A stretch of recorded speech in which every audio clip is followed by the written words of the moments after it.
Jeff, we're here. Today I'm here with Jamie Bazzina from S&R Pro, Australia's premium custom bike builder. Today we're looking at a Diavel he's recently built. It's his second Diavel, but the first of the current generation in the world as far as we know. So we're going to run through the bike with Jamie.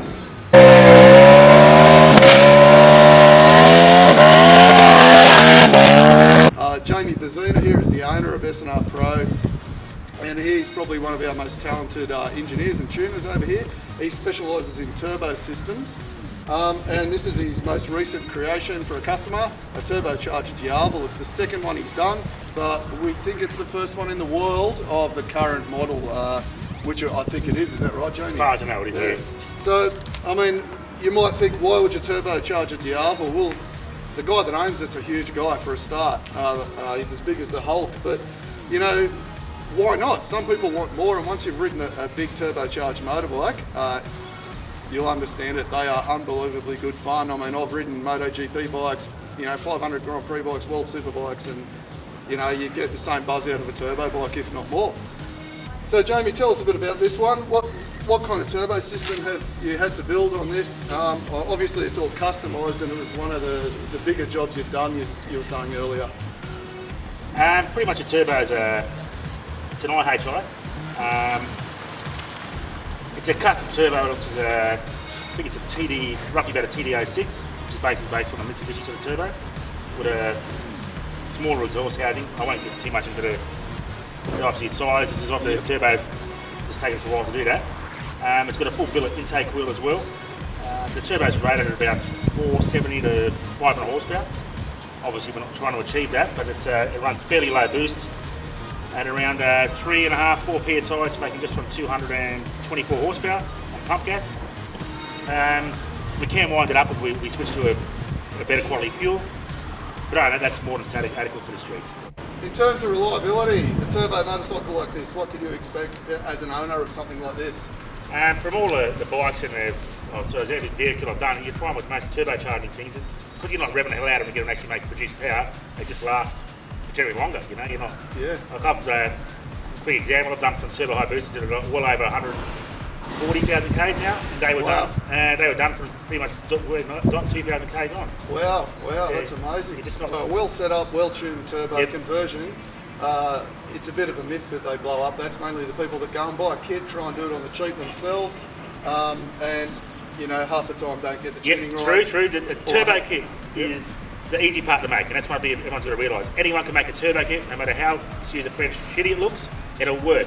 But it's like anything, if you don't give it fuel, get the old oxy-acetylene principle, oxygen, no fuel, you've got an instant melted motor. And that will stuff a motor every time. That's the biggest boo-boo everyone does, you know. And one thing you can't buy on the internet is labour. So go to a proper guy who knows what he's doing. And you spend hundreds of hours on your dyno. I mean, you've been tuning bikes for however long. How long does it take to tune and set up something like this? How long did you spend on the dyno on this bike? Well, to be honest with you now, look, when I first started tuning bikes and cars, it used to take a while. Now I can pretty much get a turbo bike right now within about, I reckon, probably 10 or 15 runs. Wow. So you've got no stress on the motor, you know. Yep. It's just because you sort of know what they're going to do. Once you get a basis, you know, you start from the high boost end, you over-calculate and you work your way down, and you're generally very safe. Wow, excellent. Well, what's your next project, Jamie, that we might see?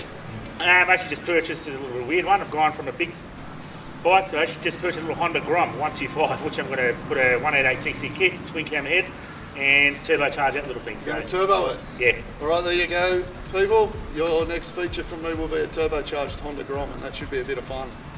Right, thanks a lot, Jamie. Catch you, mate. S&R Pro in Sydney. Go on Facebook if you want to see some crazy bikes like this.